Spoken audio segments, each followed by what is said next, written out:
What's going on, y'all? Hold on one second. Cut the radio down.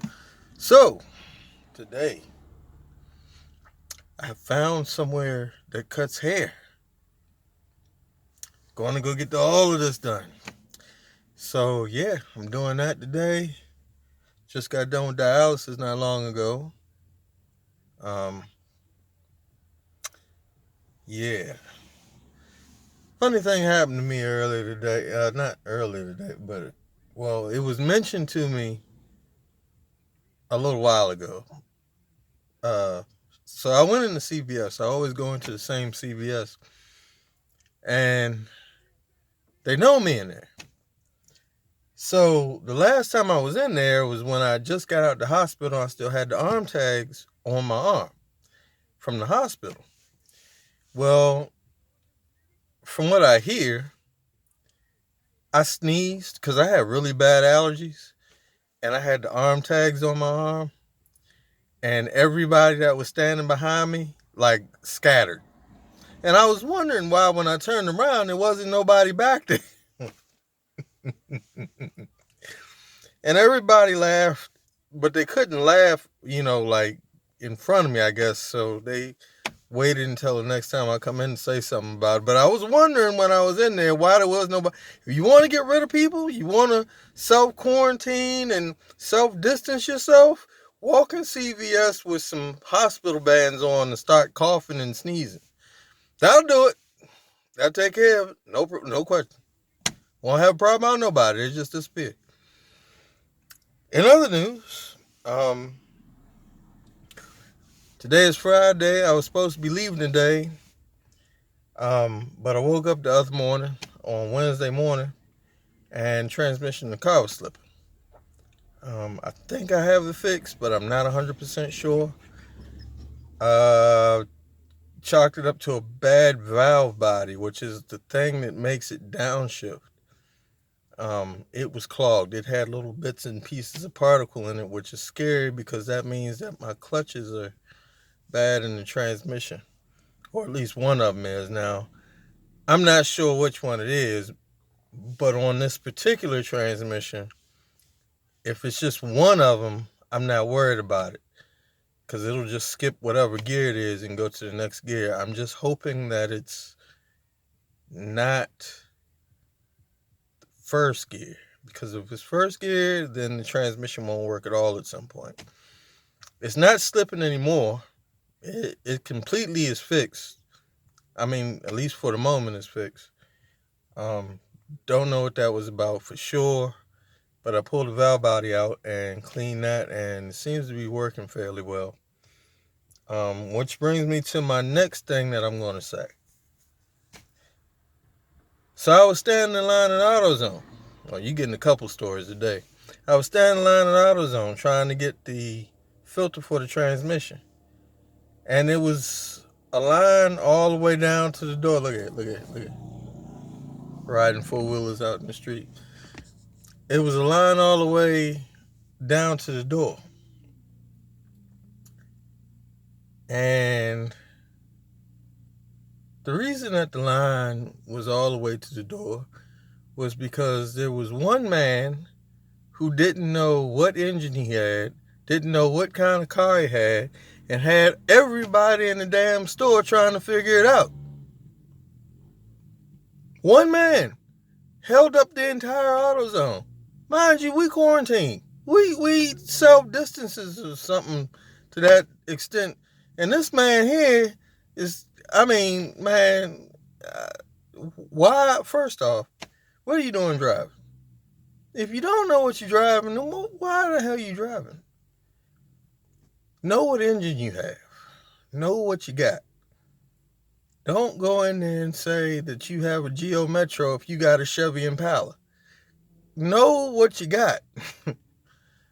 Because if you don't know what you got, you're going to hold up the whole line and have everybody cussing you out, including me. Okay. Which brings me to my next thing. Learn how to work on what you got. You ain't got to know how to put the engine together, but at least have an idea of what's going on with it when you walk in the place. And then it don't hurt to have an idea what's going on with it anyway. Know how to pop your hood. Some people are running around here don't even know how to pop their hood. Know how to pop your hood. Some people don't even know how to pop their trunk. Know how to do these things. The basics. Change a tire. If you don't know how to change a tire, you probably ain't got no business behind the wheel. Hell yeah, I'm going to get me one of them 4-wheels. I swear on everything I am. So anyway, yeah, know what you got and know how to work on what you got. Not necessarily work on what you got, but it doesn't hurt to know how to change a tire, at least. And if you want to learn something, I'm here. Here I am. I'll teach you. Put it in the comments below. Whatever you want to learn, I'll teach you. I'll try to teach you. I mean, within reason, my phone is junk. But within reason, if it's something I can do real quick and show you how to do it, just put it in the comments. Put it in the comments. I got you. I got you. I will teach you how to do it. And if I can't teach you how to do it, I'll try to explain it to you. But I can probably teach you how to do it. And reality is, maybe I should start teaching a class. I was thinking about that. Maybe I should start teaching a class on how to do certain things, because some things make no sense people don't know how to do. Some things you should know how to do, like put oil in the car. Don't put transmission fluid in the brake fluid reservoir. Do not put brake fluid where the oil goes. And for God's sakes, don't put water in the transmission. Yes, these things have happened. Okay, what else? On a roll here, What else?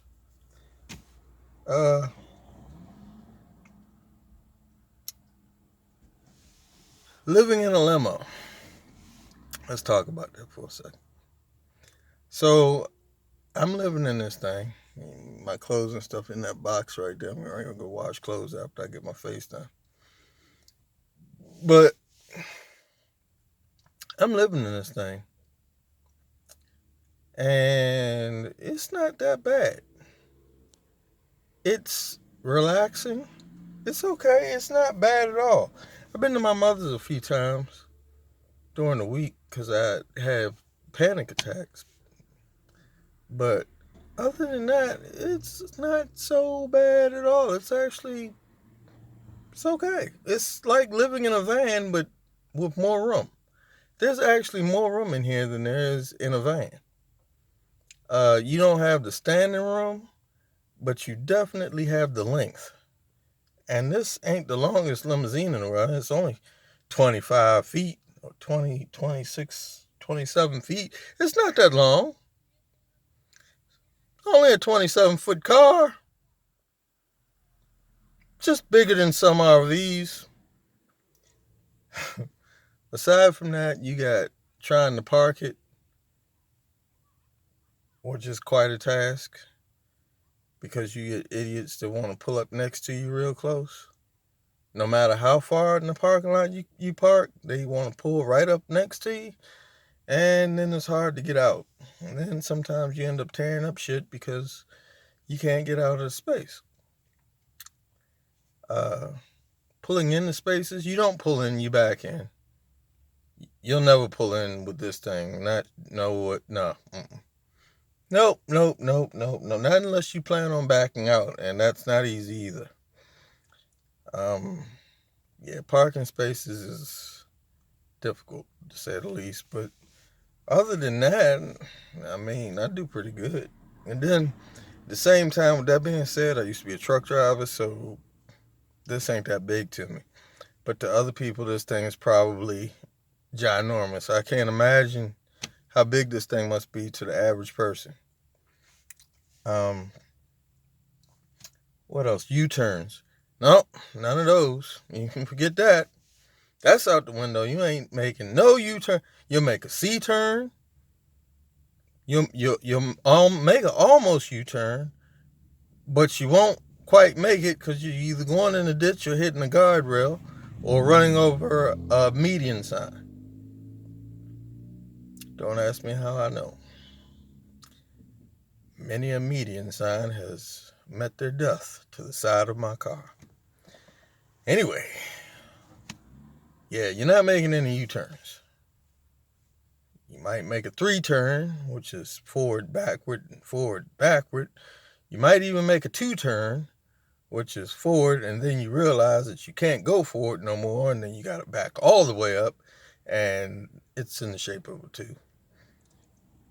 You might even make a 7-turn, which isn't really a turn, that's just going forward, realizing that you're in the wrong lane, and then having to back up to get back over into the lane that you was originally in.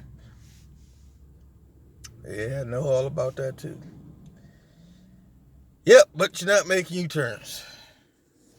So, those are the things that you need to know about having a limo before you go out and get one. Now, with that being said, do not, I repeat, do not do like I did and get a limo from 95. Reason being, they all have the same problem. This version of Lincoln Town Car has all the same problem. If you get one, don't get it with the sunroof, because they all leak. Every one of them leaks. There is no ifs about it. What happens is the gutters get clogged inside of the roof and they start leaking. Do not get one of this year, because you're going to have that problem if you do. And the only way to fix it, if you can tell it's been pulled down, that the fabric up top here has been pulled out, that's because I had to pull it out and fix the gutters. And I'm still not sure that it's fixed. It started raining the other night and it started pouring in here. And yeah, do not. If you get one before 95. Actually, I think it was 90 when they started making this body style. So you might want to get it before then. And after 97, 98 and up, they don't have that problem.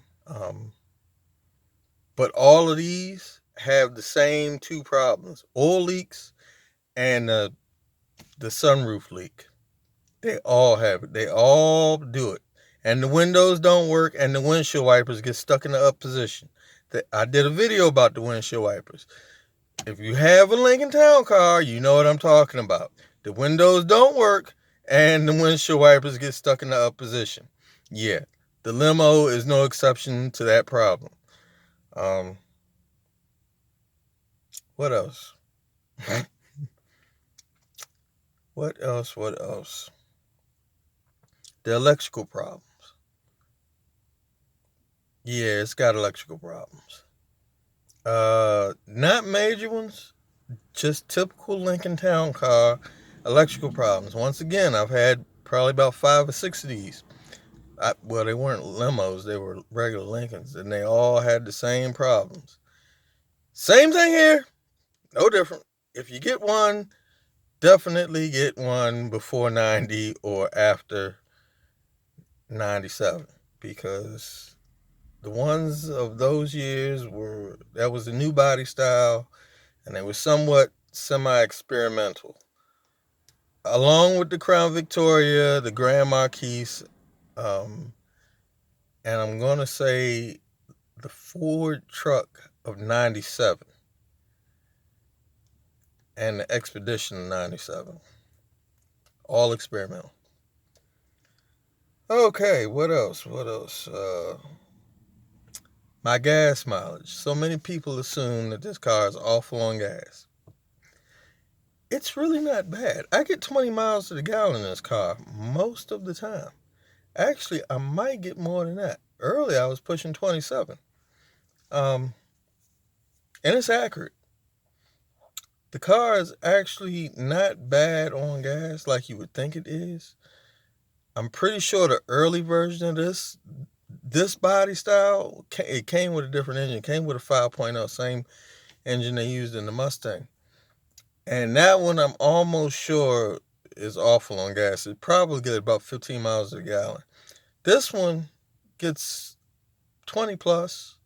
Sometimes it gets almost 30. If I'm on the highway for a long time, it'll get almost 30. I can get almost 500 miles to a tank of gas. And yeah. So I'm not complaining about gas right now. Not with this thing. I'm not. I put 6 gallons of gas in here and got half a damn tank of gas. That's not bad. That's not bad at all. I think it's a 20-gallon tank, but I could be wrong. I thought it was a 20-gallon tank. All my other Lincolns had 20 gallons. I don't know. It might not be, but I thought it was. At any rate, 6 gallons got me almost half tank, so I can't complain. 6 gallons, $12 right now. Or at least here it is. I know most of the country is cheaper on gas. I need to be in most of the country. I'm in the wrong damn place. God, I hate Maryland. Anyway, so there's that, and what else? Yeah, so I made a video the other day about I was in the back of the car here and I was building me a bicycle with an engine. I don't know if I'm going to post it or not. I might post it, but I'm dropping stuff. I might post it, but I don't know. Maybe I will. We'll see. But so I made this bike with the engine, right? It's got an engine on it and it does like 40 miles an hour. This thing will fly. And originally I was going to carry it with me. Speaking of which, I got to get back to that. But I was going to carry it with me out west. So I would have a way to get around because I wouldn't have to drive the car. And I could go out to the desert and explore and show y'all things that y'all haven't never seen. And all of that good stuff. That was my plan anyway. But of course, the transmission started slipping. And then my doctors, well, that's another thing that happened. So, the kidney transplant thing, I'm supposed to see some doctors about that. So that's another reason that I'm not leaving today. And that if this thing holds up, I'll be leaving next week sometime. Probably on Friday because I get 2 days where I ain't got to go through dialysis until that Monday. And that should be enough time for me to get across country. But anyway, so I built this bike, right? And it's got an engine on it. And so what I plan on doing is going places and showing you things that you can't see from a car. Take that back. You could see it from a car if it was the right car. But yeah, there's some things. Anyway, you'll see what I'm talking about. Should see what I'm talking about. We're going to see what I'm talking about. We're going to see what we're going to see when the time comes to see the things that we're going to see when we see them. And that's that for that. Well, now I'm just rambling on. But anyway,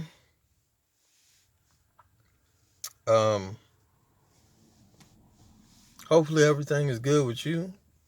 Hello to the new subscribers. Hello to the people that's been subscribed. Hello to the people that haven't subscribed but should.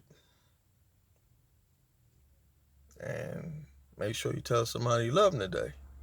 I say that in every video, and I know y'all are like, damn, he says that every video. Yeah, I say that every day to somebody. Not just in the videos. That's something I say to somebody every day. Somebody, an actual human being, every day. Because somebody is going to need to hear that. Somebody loves them. Every day.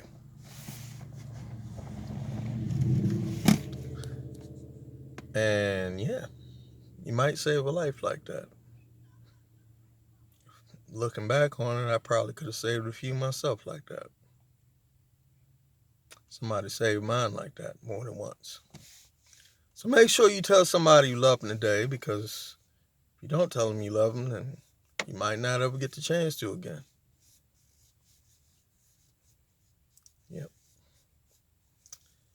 And what else? I guess that's about it. This is probably the longest video I've made in a long time. I figured out how, well, I accidentally fixed my phone. Well, to some degree anyway. I'm not sure how fixed it is, but it's fixed enough so I can make a 20-minute video without it messing up. So hopefully it stays that way. But I guess I'll post a bicycle video. But keep in mind that the bicycle video is from a couple days ago when the transmission in his car first started acting up, which I was going to do a video while I had the transmission out. It wasn't connected to the car. It was out, but it was still underneath the car because I couldn't get the car jacked up high enough. But I was going to do a video of that, but there was no point because I couldn't get the transmission out from underneath the car. So, I don't know. I don't remember what I said in that video, but whatever I said in that video, just keep in mind it was a couple days ago, but before I fixed the car, and that I wasn't sure at that point about anything because this car almost got sold. But yeah. And I will talk to y'all later. And stay safe. Get your ass back in the house or around the house. I take that back. Stay away from other people.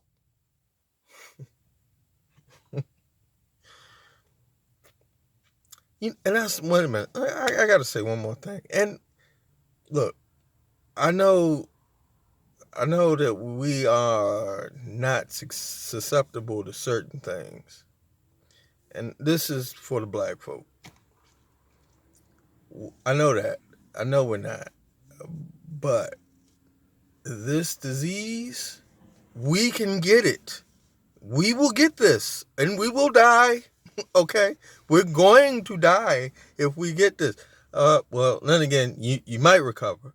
Actually, yeah, there's more likely a chance that you're going to recover. But see, the problem is our immune systems are already messed up because majority of us have diabetes and high blood pressure and high cholesterol and everything else going on. Don't get it. You know what I'm saying? Because the chances that you're going to die from it are fairly reasonable. Don't get it. Now, I ain't saying not to go nowhere. Not saying to stay in the house. Because, I mean, that's just ridiculous. Ain't nobody staying in the damn house. I mean, let's just call it what it is. At the same time, if you ain't going to stay in the house, be smart about it. You know, not everybody wants your germs on them. Nobody wants your kids' germs on them. Your kids running around touching everything in the store, coughing on things, sneezing and drooling on everything. Nobody wants your kids drool on them. Nobody want to pick up and have a big-ass gob of goo on their hand from your kids drooling and sneezing and coughing and playing around with everything. No! Be smart about it, man. I guess that's all I got to say. Some black folks seem to think that we can't get this or something. I don't know what internet channel they watching or whatever they watching on the internet that's telling them this, but it ain't working. No, we can get it. Trust me. I sat in that hospital and was literally watching people die in front of me. Don't get this. You don't want to get this. Trust me. There ain't no fun being on a respirator. And that I know for fact. Check a couple videos ago. Don't believe me. I'll talk to y'all later. Stay safe out there.